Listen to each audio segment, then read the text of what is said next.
Paano ba mag-deactivate or mag-delete ng Facebook account na hindi nyo na ginagamit?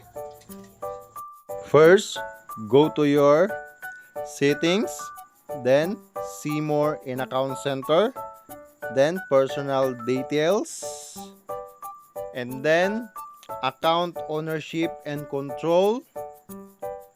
After that, deactivation or deletion.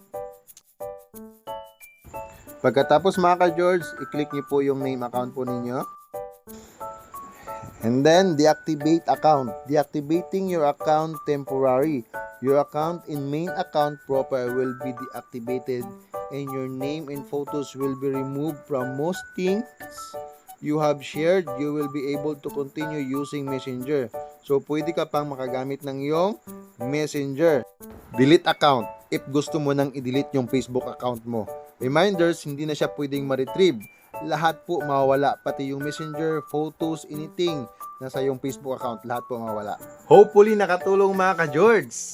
Laging tandaan, lamang ang may alam. Please follow and share.